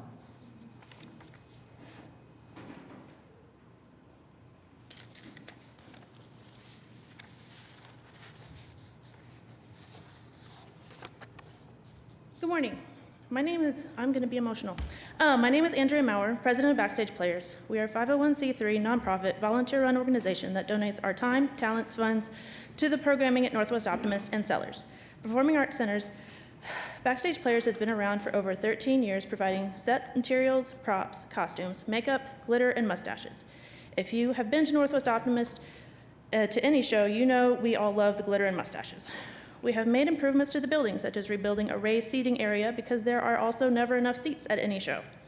We have acquired equipment for our use at NWO. We make sure every participant gets a show t-shirt and has a nice cast party. We do everything we can, and we do it gladly. We do so because we are incredibly grateful to the programming established and maintained by Toby Tobin and the staff. It has been nothing but positive for our community. Kids and adults of all abilities and backgrounds walk into NWO and Sellers and are given a chance to grow in classes, to belong with the friends they make, and to have purpose in performances. Optimist is full every semester, and that is due entirely to the talents, skills, and magic of the staff. They have a passion for their work, and they have such giant hearts for every person that walks through these doors. They have created a true community. I'm here speaking today because I have concerns about changes that have been coming from downtown that could have a very negative impact on the Performing Arts Department. For example, as recently as the past 2 weeks, it is my understanding that HR made the decision to change a job requirement across all Parks and Rec, mandating that everyone, rec leader and 2 and higher, have a driver's license. That's fine, I get it. However, those that did not have a license were told to change and were told of the change and then terminated a week later without warning. While there is an expedited path to reemployment available when they do get their license, I believe that this should have been handled much differently without anyone losing weeks of income, such as a grace period to get their license and waivers for those that are unable to get their license for whatever reason. NWO lost 2 critical employees in the middle of show season due to this. Additionally, NWO is being asked to cut some of their fall programming because of budget cuts, despite being told this time last year there wouldn't be any program cancellations. I strongly disagree with these choices, among others. My hope is that the city will reconsider its priorities, and until then, I and my fellow Backstage players will continue to put in the work to keep as much of the Optimist magic alive, because we know how important this programming is for all of the participants that show up without fail every season. Thank you for your time and consideration. Also, I also graduated in '98 from Pono City North. Oh, very cool. Thank you. Thank you. That concludes our residents who signed up to speak on the Parks and Rec budget. Thank you for coming down, Mr. City Manager. Mayor? Yes. Hi. Can I ask Director just 2 questions? One, tell us a little bit more. I'd like to better understand the proposed cuts that they're talking about for the fall. That's one question, then I have a follow-up. Right. Thank you for that, Councilman. No, there is not a budget cut. That's not the words that we have. It's not a budget cut. We're reallocating people and reallocating programs in order to be efficient. So we may have one less show, we may have one less production, but it doesn't mean that we're not still doing full productions. We're still doing programs. And also, like for our homeschool programs, they're still just as robust as ever. We're just using 2 facilities versus 1. Like Sellers, well, let me back up a little bit. So Mecklenburg campus at Mecklenburg Park, that's where like our PE program is at. We shuttle the kids from Northwest Optimist Park or Hefner Park up to Mecklenburg and back. And then we also expanded to Sellers Community Center for adult programs and some youth programs down in Sellers, but then with North Optimist being the primary target. So. Okay. Do we ever work to connect like NWO or Taylor, wherever there's recreation stuff? Whenever we're facing these sorts of budget cuts, are there ever conversations about connecting those entities with, nonprofits like Inasmuch or other community, like they have a stake in supporting this sort of programming that we just heard from folk like Eleanor are quite important. Exactly right. So especially for like Backstage Players has been an incredibly important piece and component of making sure that we have all that supportive structure underneath the programs themselves. The budget supports the staff. The budget supports what do you call them? The programs, the performance programs, the playbills, the costumes, purchasing, that kind of thing. But we really do rely on Backstage Players to help us with the fun stuff, the glitters and the mustaches and the big eyelashes. We really do rely on those partners to help us meet the fun stuff and the middle things that really help us with those after program parties and things. So leaning back into the grant application process, seeking for sponsors and advertisers to help fund the meat and potatoes of those programs. We're actually working on bringing to this body in a couple weeks, hopefully, a new policy for the Parks and Recreation Department to pursue sponsorships and advertisers in order to support our programs. So that's one key that we're getting ready to launch into here in just probably before the end of the year that will really give us some new opportunities for funding that we currently don't have. So in other words, being able to connect connect our friends who just spoke with opportunities to shore up their capacity.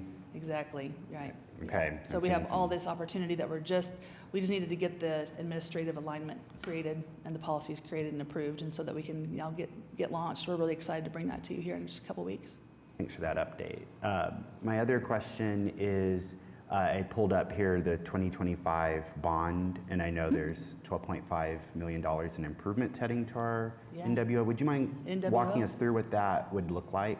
Yeah, so we are loosely scoped. We still have a lot of ways to go yet to get meetings with stakeholders, specifically with the students that are Northwest Optimist now, and as well as parents, Backstage players, and homeschool groups for the expansion of Northwest Optimist to include a real theater, not just a room that has been converted to stage and some chairs and lighting.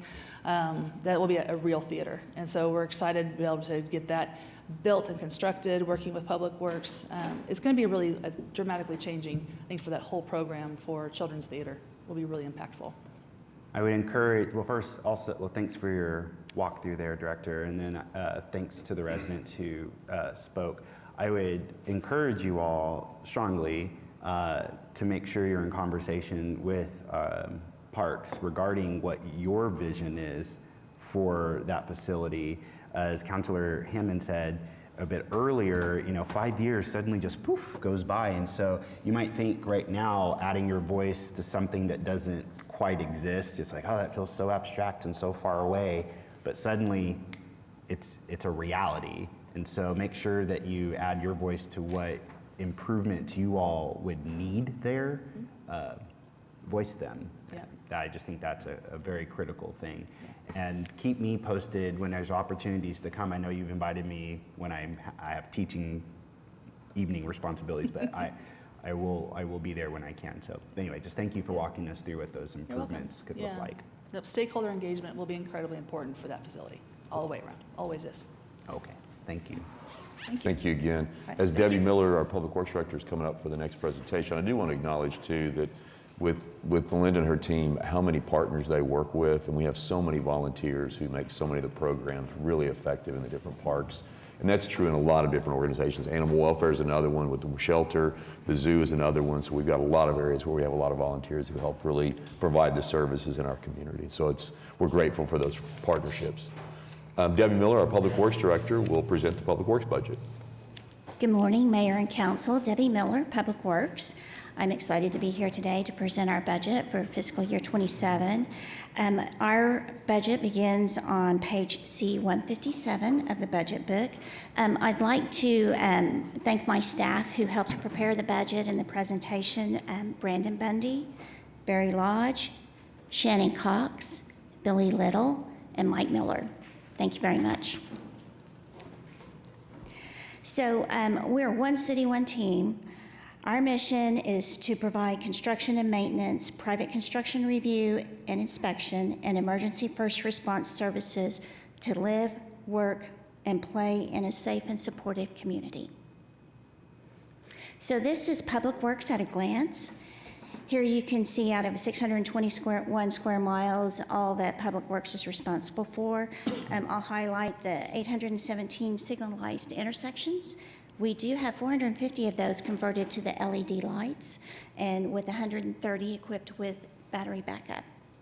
We have 108 miles of drainage channel that we maintain, and as a comparison, there's a total of over 1,000 miles of channel within the city. And we also have 9,000 lane miles that we oversee. This slide shows our line of business in Public Works. I have 7 divisions, and this aligns with our strategic business plan that was updated in the fall of 2025. So this shows our divisions with proposed personnel. We range from 165 in our streets and drainage division, which is my largest, down to 30 in our engineering division. So this budget shows a comparison of our current budget with what's proposed. You can see our total operating expenditures are about equal, and our total is a little less. We are reducing the Better Streets, Safer Cities by getting some projects complete, so that's one reason our total budget is lower.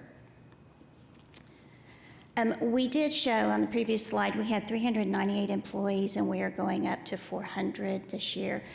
Our major budget changes, what we did is we met our 2.4% budget cut as requested by the city manager's office in the general fund, and we had to reduce 7 positions and reduce some of our materials budget to make that cut. We do have other programs that we're responsible for. The GO bond program, we handle the utility repairs, streets. We handle, once they fix a water line, we go in and we get the street fixed, and they reimburse us for that.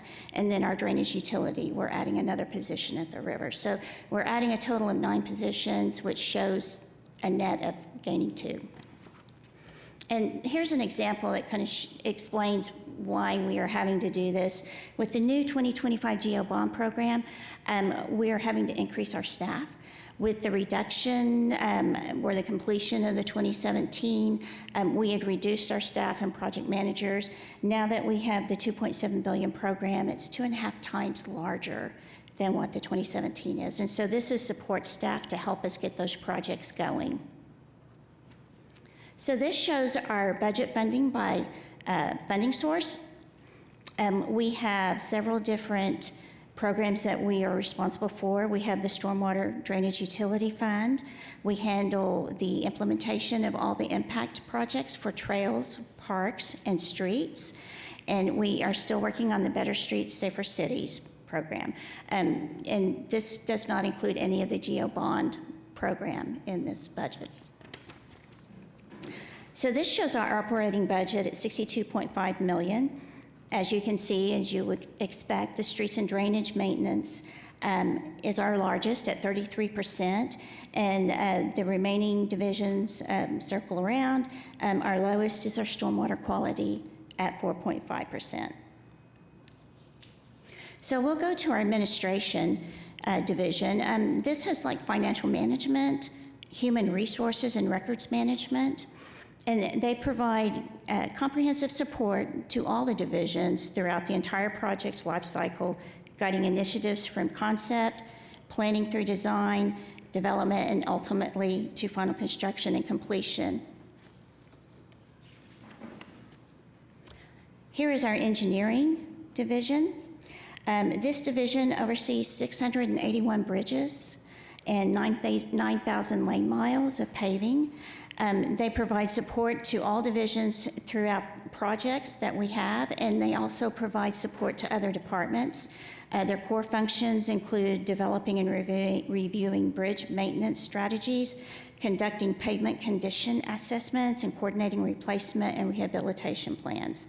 The division ensures that the infrastructure projects that are planned and designed and delivered efficiently, safely, and in alignment with our long-term asset goals. So this is a slide I'm really excited about. We are getting closer to a total pavement management program. This kind of shows how we go. We do the maintenance, then once it requires to be forwarded to engineering, we do design, we analyze and plan, and then we go into construction and collect and implement. I'm excited that we have a company that's out driving our streets right now to give us new PCI data. And with improved PCI data, it will help us make more informed decisions and optimize our resources.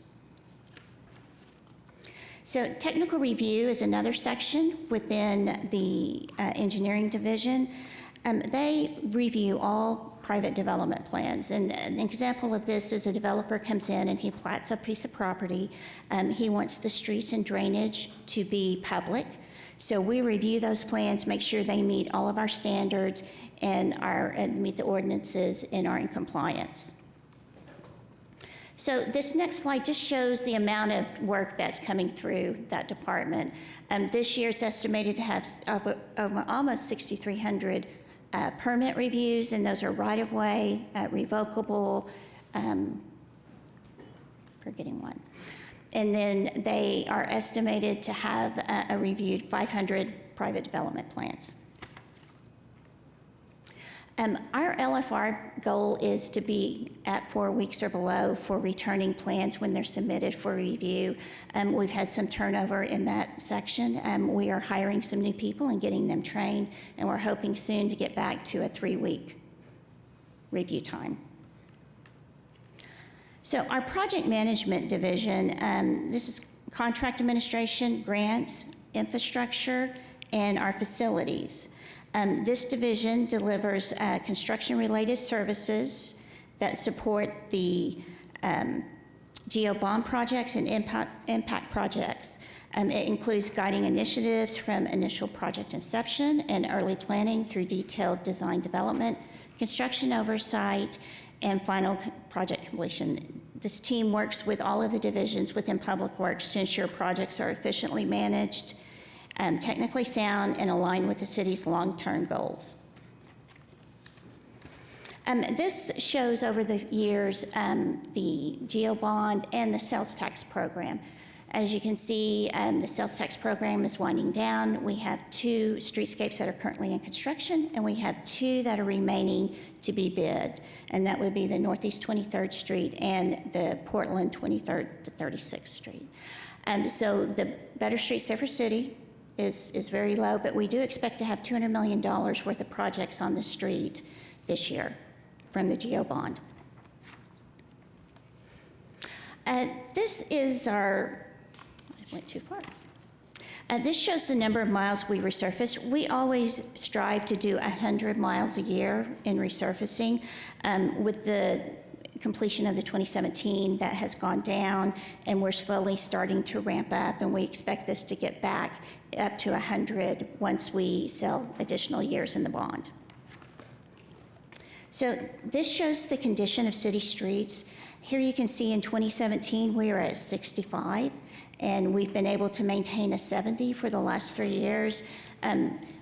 We think this is from the 2017 bond, the sales tax, and which has caused this to rise up.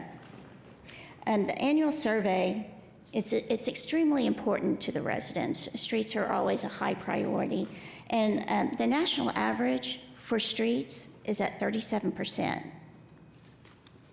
So we'll go on to field services.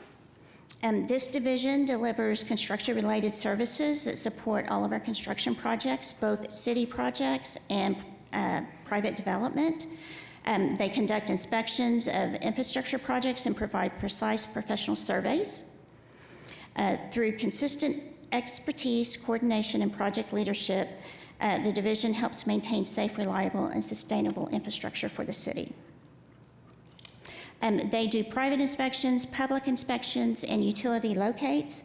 They are estimated to do almost 9,000 right-of-way inspections, which are driveway and sidewalk, and then almost 27,000 inspections this year.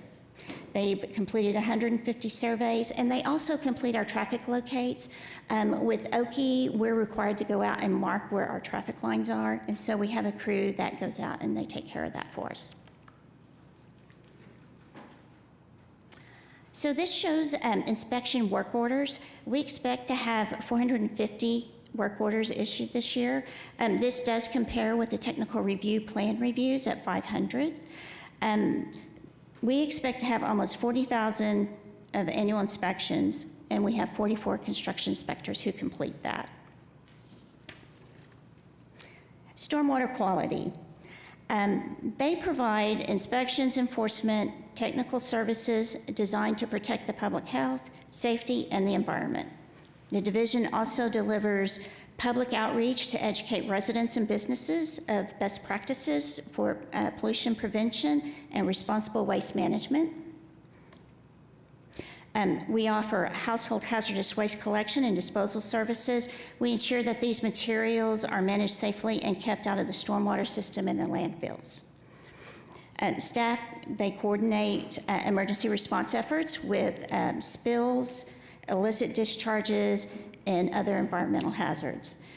Together, these services help the community navigate the regulatory requirements and maintain a full compliance with the Clean Water Act while promoting long-term environmental stewardship. So this slide is from the annual report that's recently been submitted to ODEQ. This shows that we have collected 2.6 million pounds of floatable debris, and this is from the rivers and from all the creeks. We have 11,000 newsletter subscribers and almost 1,100 volunteers who participate in the Adopt a Street and Curbs to Creek programs. This is the HHW, our Household Hazardous Waste Facility. It's located at 1621 South Portland. In 2025, they collected 800,000 pounds of waste. You can see here the different items that they collect, batteries, pesticides, flammable liquids. The great thing is that we have MOUs with all of the surrounding communities, so those residents are able to come and drop off at the household hazardous waste.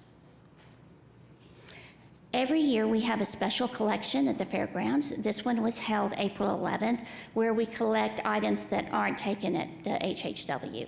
Ammunition, tires, computers, and prescriptions. This year we had 468 residents come through, and we collected 181,000 pounds of items. Streets and drainage, I call them the backbone of public works. They do drainage, rural road maintenance, snow and ice support, response, and they even event perimeter security. Recently, we were asked to help the police department by barricading some intersections for a visit by the vice president. So we're always willing to jump in and do whatever we need to do. They maintain and repair streets, bridges, and unimproved roads and drainage structures to ensure the reliability and safety to the city's transportation network. In addition to the routine maintenance, the team responds to emergencies and natural disasters, restoring critical infrastructure and ensuring safe access for residents, businesses, and emergency services. Through these efforts, the division plays a vital role in preserving essential public assets and enhancing community resilience. So this is a quick video. This is kind of our own the outcome, one of our goals. This is the Whitewater facility. We had a deadline to get this open March 1st, and we bid out the project, and it just came in where we couldn't afford it. So we came up with a plan. We worked with the Boathouse District, where they removed the existing system. We went in, we cleaned it. We placed the pads that you can see there, the white pads that the blue columns will sit in. And so Streets Department did that. Here you can see my crews out there. They really had a great time doing this, and it was an exciting project. We did have a contractor that came in later to do a little bit of concrete work, but I'm really proud of the guys. They did a great job. And here you can see we filled the facility, and we'll see some whitewater here in a minute. This system actually has columns instead of blocks. How This many picture- public works departments have built an Olympic venue? That's pretty cool. Isn't that Pretty neat? cool opportunity. That's awesome. Here shows some rural road maintenance. We'll go out and we'll do bar ditch work. We'll work on bases. We do a lot of chip seal repair. And this shows the number of potholes. They have been going down. We have a goal, we have an annual target of about 60,000. We think it's lower due to to doing so many streets, getting those resurfaced in better condition. Our LFR measure for this is to complete the potholes once we receive them within 5 days. This is the drainage side of the house. They have 108 miles of channel that they maintain, both concrete and natural. They do inlet cleaning, and they do some pipe installation. This shows on Northwest Expressway, they're working to put in replace actually some old corrugated metal. This is actually really an old facility that was constructed by ODOT, and they use corrugated metal pipe for the drainage. And so it's deteriorated, and we're having to go in and do a lot of repairs. But we were glad that the Streets Department could step in and help us with this.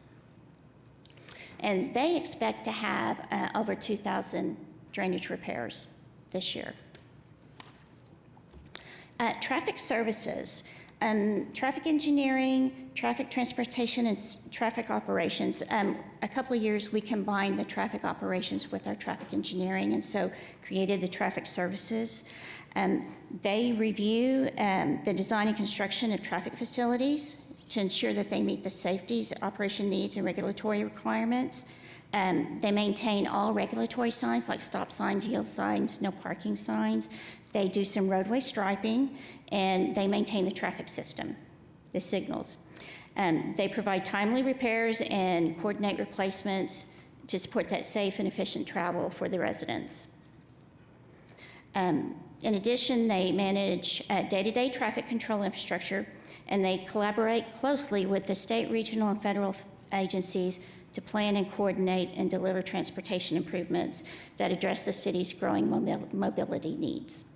So through these combined efforts, the department helps to create a reliable, well-connected, and accessible transportation network for all.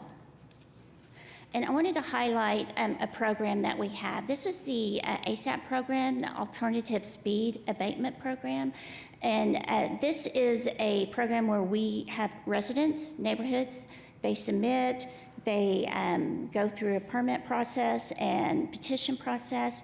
Once they're approved, they pay 50% of the facility or the item that they want installed, and then the city picks up the rest and we do the installation. So you can see there's street alerts where you put on the pavement stop ahead. We've got driver feedback signs, speed cushions, and many roundabouts. And so far, we've installed 36 speed cushions, 4 driver feedback signs, and 6 stop alerts. This picture shows our crews actually going out and doing an installation for a speed hump. As can be seen, the department continues to strengthen infrastructure, enhance public safety, and advance sustainability efforts. We do this through street improvements, pothole repairs, and construction inspections, and the collection of more than 800,000 pounds of household hazardous waste. These accomplishments reflect the department's continued commitment to reliable services and improving the quality for our residents. I'd be glad to answer any questions you may have. You mentioned the pavement management plan and the new PCI data. When will that be forthcoming, and can we receive that by ward, a breakdown by ward? Yes, we hope that we have our first submittal next week. We expect to have everything in this fall, and then we'll be updating the GIS. We'd be glad to provide that information to you. Thank you very much. Great job. Debbie, I don't have a question. I just want to thank you for always answering the phone, because 80% of my calls are road-related or drainage-related, and Sunday night at 9 o'clock, you're still returning my calls, so thank you. You're welcome. Yeah, same kudos. I just want to drill down on something, make sure I'm understanding this right. When I looked back, there was a non-doc editorial I wrote when I was first on COPPA back in 2017, and Fox 25 local news had cited that there was a National Highway Research Group that had released a report, this was again in 2016 and 17, saying that 79% of the streets in the city were in poor or mediocre condition. Am I hearing you right, that statistic we've really taken a huge chunk out of, and that we now have an average PCI of 70? Help me and then help residents understand that improvement. Is that improvement correct? Yes. We, in 2017, the residents approved the GEO bond, and it was like $967 million, and then also $240 million in sales tax. We had a 1-cent sales tax for, I believe it was 21 months. So we were able to focus on roads and the resurfacing, and we believe that that is what's really helped us. I just really want to highlight that is an incredible achievement. And I know you know that, but we just have to speak that into the public record right now. I mean, I can assure you, you know I have a list, and I'm sure each of us do, but that is a huge, huge marker, and I just want to commend you and your team for that, especially because when I look at the same data, you know, when those streets aren't in good conditions, it costs us around $832 a year to get in there and do that maintenance on our vehicles. So that's good work, what you're doing. So thank you very much. Thank you. Yeah, and then thanks Councilor Stonecipher for asking that question about getting that data to us. So that's all I got. Thank you, Debbie, and thanks to Thank your you. team and all the work that they do. Thanks. So that's all the presentations that we have today. All right, thank you to you and your team. That brings us then to item 4, citizens to be heard. If everyone would state their name and address and keep their remarks to 3 minutes or less. We have Chris Schobert.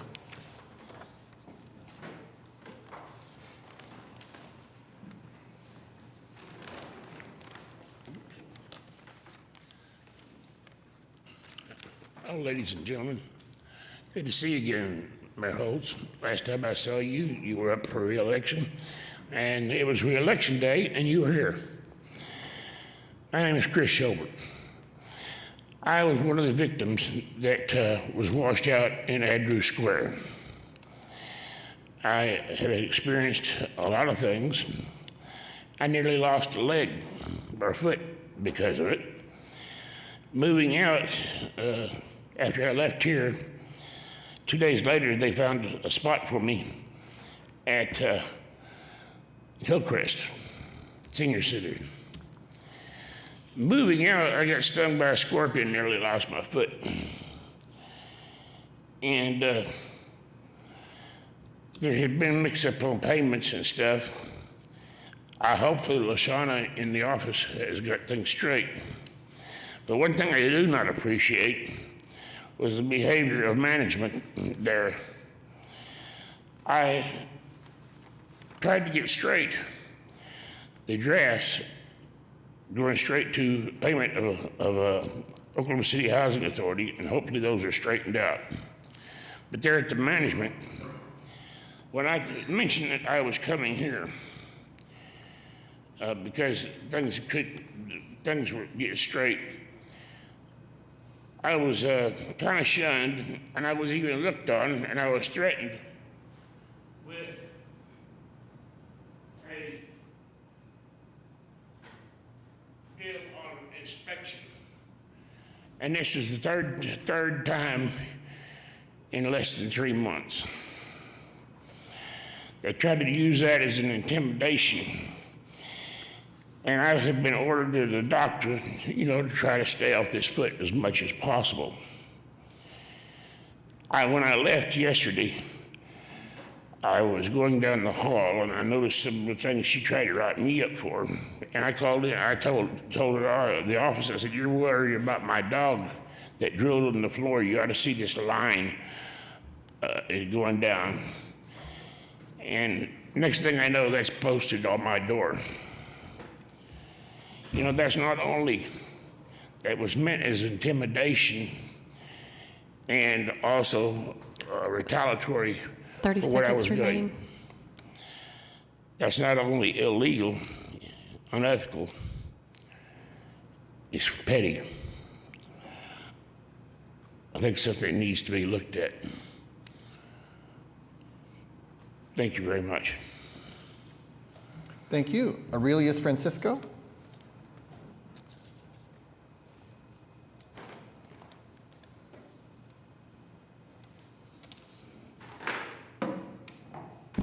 Good morning, Council. Aurelius Francisco, Ward 7. I'm the Executive Director of Foundation for Liberating Minds and one of the organizers with the People's Budget Coalition. We have been engaging in the budget process for the last several years, calling for a participatory budget here at the city, a budget process that engages citizens and residents from the very beginning, that budgets are developed instead of for solely a 30-day period. I am here to restate the demand, the request, the ask, the urgency for a participatory budget here in Oklahoma City. Fortunately today, all of the departments don't involve social control or policing residents for the most part, so in favor of Parks and Recreation, more and more investment into parks.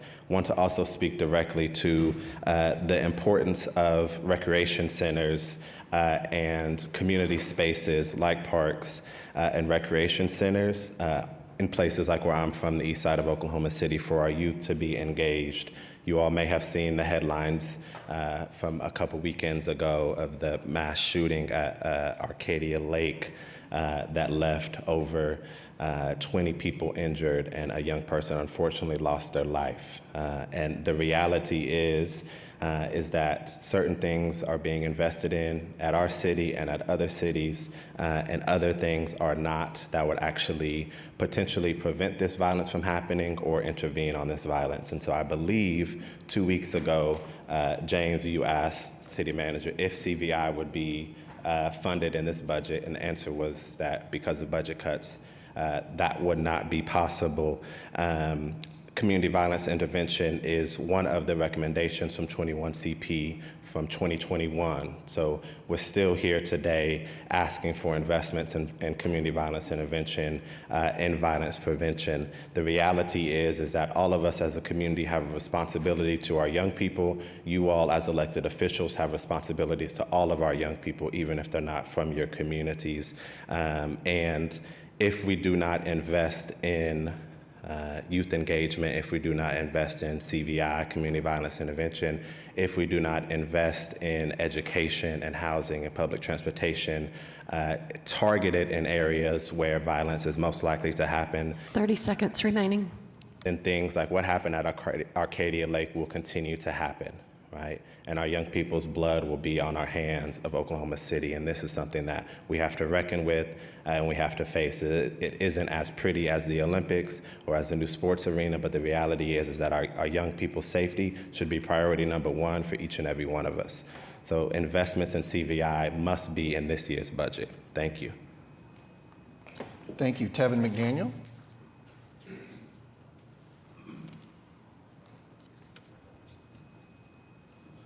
Tevin McDaniel, he, him, Ward 7. I'm also an organizer with Foundation for Liberating Minds, a co-founder and an organizer with the People's Budget Coalition. You all have seen me very often come in to speak at these meetings.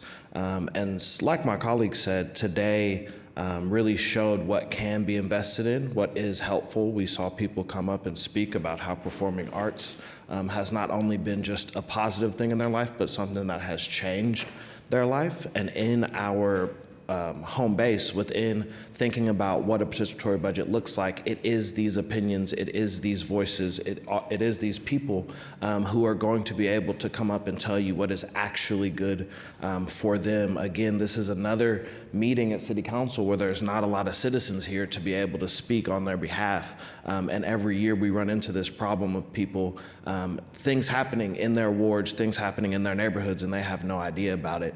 And they are asking for other things. And so what we will continue to ask, and what I will come up here and ask, is that we need something that is more participatory for people who cannot make it to these meetings on Tuesdays at 8:30 a.m.